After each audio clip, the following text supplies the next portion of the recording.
Matod pa sa atong tubag sa Salmo, ang akong kamatinud-anon o gugma magauban kaniya.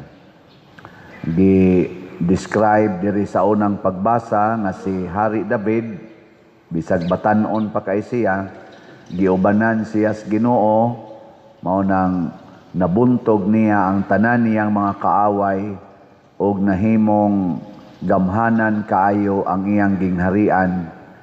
40 siya katuig na naghari og nilambo pag-ayo ang Israel. Si David 40 katuig unya, 30 iyang edad pagkasugod niya pagkahari. So 70 ray edad ni Hari David. Wa na siya, namatay na. 70. Sayo din ni namatay si David, no? Pero dako kay siya agi. Lingi ay mong tupad ingna nana kay agi. Ingna ang imong tupad ba ingna dako na sad kag agi. Oy, kasagaran nato wa gi agi. Nya ngano man nga usahay wa man tay agi. Kay wa man sad ta kuyugis Ginoo. Ngano wa man sad ta kuyugis Ginoo? Kay duna tay sala batok sa Espiritu Santo. Matod pa diri sa atong ebanghelyo, ang sala batok sa Espiritu Santo di gyud mapapas. Ug unsa may sala batok sa Espiritu Santo, kanang dili na ta motuo nga si Hesus mao ang manunubos. Kay lalang baya siya sa Espiritu Santo. Motuo ba mo nga si Santo Niño mao ang atong manluluwas? Kinsay motuo ta sa kamot? Okay, very good. Anya, motuo mo nga ang kada bata nga matao paglaom sa kaluwasan? Wa nay nito bag. Anya, okay ra ninyo manganat og 15 ngadtos 20 ka buok. Ang usa ka inahan. Kinsay mo ingon okay ra ko ana pa der, kanang honest gyud ba? Tas kamot. Oh, tan-awa. Wa na. Ngano man? Kay di man ta motuo nga ang bata di ay paglaom na sa kaluwasan. Gatuo man tag kining pangunahuna sa mga tiguang nga mga tiwasonon sama aning nanimba karon og nagwali, maoy kasaligan. Nagtuo man ta nga ang kwarta maoy makaluwas. Nya kay kung daghan kunog anak, maglisod na kag pakaon, maglisod na kag paedukar, awa na, patay na kadiha. Unsa may gisaligan ni David? Kwarta? Sa iyang pagpakigasdang sa iyang mga kaaway, ang iyang gisaligan, kwarta? Ginoo. Kinsa may naghatag niya og daghang grasya, pagkuha niya sa arkas kasabutan, wa siya mangilog og singan ani mga bulawan, mga plata niya nahimo siyang gamhanan. Ang iya ang pagsunod sa Ginoo, ang pagdala sa Ginoo siyang kinabuhi. Mao bitan na moingon ko kamo no, mga ginikanan, problema kay mo sa inyo mga anak unsaon pagpa-eskwela. Ay na pa-eskwela ha, tagaila na Ginoo. Wa ginay gasto. Hatagan nimo Ginoo imong anak. Sama ni Kristo ba, sama ni Santo Niño, gipa-eskwela di ni Mama Mary. Wa man sila kwarta, di wa gid ka eskwela, pero ang gihatag ni Mama Mary ngadto siyang anak mao ang Ginoo nga naa niya. Og nahimog yung kaluwasan si Kristo. Mao bitang wa kay siya tuhoy, ginganlan lang noon siya nagdagyawa Beelzebul, kay pagsusi nila wa man siya credential. Ang iyang mamag papa pobre, siya pobre, way grado. Mo nang wa mo tuo, giingon lang na, giyawaan na, giuban na siya wa. Ana. Kinsa maron sa atong mga leaders og nagsige nagpadungog-dungog nga posibleng mudagan karong 2028, nga giuban na Ginoo. Naa. Ug naa gani mo na itong pilion kay di mo na makaluwas Pilipinas. Pero kana gani mga dato kayo, mga sikat, mga tag-as kunuhay kay grado, dagko kay pundo diha sa ilang bank accounts, daghan kay mansions, mga inilang dato. Karon atong experience karon. Kana mga datua mo'y kusog ay mangawat, di ra ba na makontinto og 1,000 lay kawaton? Trillion yun. Arang-arang paning na ang nagpuyo squatter area kay mulabni ra nag-cellphone tag 700 pesos. Ibaligi arsa na lag 150, gamay punanan para usa ka tira suyok. Daga na di na nahapit pakita, pero kanini ang mga dato nga mga giyawaan, wa kuyogi Ginoo, pastilan, maglingkod, sigig yung kawat, siging kawat, way dagan-dagan, inig-eleksyon, dagan na saan. Lingian na sa imong tupad, na dako na kang napalit nga slot. Ingna ko no. Kay wa gani na gipalit nga slot, pasabot ana wa na kuyogi Ginoo oy. Kaya ang Ginoo gay mo mukuyog nato, ang ato yung hunahuna, palit ra yung slot. Kung niya ka dinhi, apil ka, labi na kamo mga online parishioners. O gikuyugan mo Ginoo, ang inyo ra gyud makita, ang slot ra gyud. Ngano man kay ang kalambuan sa katilingban maogyoy number 1 na concern sa Ginoo, ang kaluwasan sa katilingban, dili sa individual persons.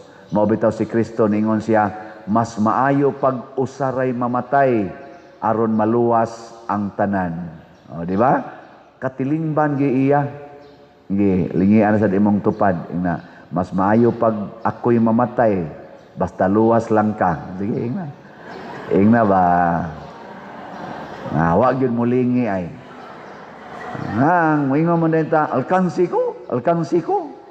Ngigagod. Kusog kay ta ana. Ayaw ha. Kay nga naman, ang katilingban, maunay, nagprotektar sa individuals. Kung ang katilingban gani nga Pilipinhon, maayong pagkaatiman, unsa may mahitabo natong individual Filipino, maayo sa datong kahimtang. Pero kung ang katilingban Pilipinhon, ang nasod nga Pilipinhon, giharian sa drugas, giharian sa korupsyon, giharian sa mga bakakon o mga kawatan, unsa may mahitabo sa individual Filipinos? Mga daot sadta.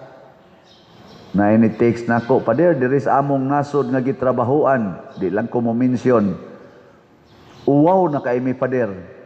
Kay sigihan migsulti aning among mga kaubang mga foreigners, your country is number 1 corrupt in Asia. Kana bang mga kuangkuan ba, sungog-sungog ba? Your country is very corrupt. Useless to work here and send money to your corrupt country. Sa padirong sao naman ni oy, nako maghuwat lang tag mga matay tang tanan. Ay lang yun pagpatakod anang korupsyon. Bahalag mga matay ta nga pobre, o mga matay ta aning flood control nga way klaro, basta wa lang kita mangurakot. Nga unsa may timaan nga wa ta mangurakot, kana ra gyung pagpalit og slot. Muhunong na kay kagpalit og slot, pasabot, corrupt na ka, na-corrupted na ka, nagsalig na kas kwarta, dili na ang Ginoo mo imong gitan-awng kaluwasan. So tagaan ta mog update karon ha sa atong kuan. Gamay patawon kayo atong halin. Ang atong grace 168,502 na ang atong halin. Napay dako kayong opportunity aron mahimo tang buutan. 531,498 pa ang available, tag 100 pesos per slot. Doon na sa ni 70 slot challenge nga tag 7,000 per challenge, 315 na ang atong nadawat. Ang atong PPSC murag natabunan sa atong PSSPP. Sige lang, naapay 5,305 ka slots nga available, tag 100 pesos per slot. Nga doon na sa ni 162 slot challenge, nga tag 16,200. Ang DPR, padayon patag trabaho, tag 100 pesos gyapon ni per slot. Nga natong budget sa kada balay kay 60,000, more or less. Nakahimo na tag usa ka balay, itong ipakita na to gahapon. Sige, dako-dako naman sa taog PSSPP, karon naman sa nikutob nga Sabado. So ang atong halin, niabot na og 8,225. Pakpak na. Napay 1,775 na lang. Horot na tingali ni karong adlaw, oy. Horot nino. Pun-i lang sa ninyog daghan-daghan kay nakuan man mura mo tag na short ta sa atong pag-budget og 1 million, basig mo abot gyud labing minus 1.2 siguro to 1.5. So sa maabot lang. Salamat kayo ha sa atong pagbinuotan og pagtabang. Kani siya nagpaila ni nga nituo ta sa Espiritu Santo nga nagsulti kanunay dinhi sa atong kasing-kasing ug hunahuna nga si Santo Niño, si Jesus maura gyud ang bugtong manluluwas, dili tao, dili butang ang makaluwas nato. Nya kun mosunod ta sa gisulti ni Kristo, pasabot mulambo gyud ta sama ni David, sama sa mga santos, nakahatag gid sila maayong panig-ingnan. Kani si Timoteo o si Tito, Timothy and Titus, pila sad ni sila sa mga nagunang mga nagsunod ni Jesus nga nakabilin sad og nindot nga panig-ingnan, mao nang padayon yung nilambo ang simbahan hangtod niabot dinhi sa Cebu, dinhi sa Compostela. Kita sad ang atong misyon ang pagpanindot na lang niining atong parokya, simbahan sa Compostela. Salamat sad sa atong mga online parishioners, kamo mga online parishioners sa dinhis Compostela, sa akong parokya, sa atong parokya, kay ang grasya ni Santo Niño, ang grasya ni Santiago, apostol atong patron, moabot gyapon na ninyo, kay wa may limit ang gahom sa Ginoo. Likayan lang gid nato ang pagduda sa gisulti sa Espiritu Santo, ang pagduda sa pulong sa Ginoo nga moingon dayon ta murag di man na makaluwas. Labi na nang moingon ang Ginoo, biyai ang tanan og sunod nako. Saman wa mo magduda na nga makaluwas nagdili. Kinsa may moingon, pader tinuod gid na taas ang kamot. Ubay-ubay gid ang nakasala sa Espiritu Santo ani. Labi na nang moingon si Kristo, ihatag ang tanan mong kwarta ngadto sa mga kabos. Kinsa may moingon ninyo, ang pader kana tinuod gid na kayo nya makaluwas gid na taas ang kamot. Tulo na lang gyud kabuk ang ni isa. Labi na gyud moingon si Kristo, ang tanan ron yung kwarta sama sa byuda ihog sa kolekta. Kinsay mo ingon karon na tinuod na pader ay pamakak, usa na lang yung kabuk ni Isay. Sas dako pa din natong trabaho onon aning kinabuhi ay. Sige na lang. Ato lang yapong padayonon ang pagnubina. Sige, manindog na ta.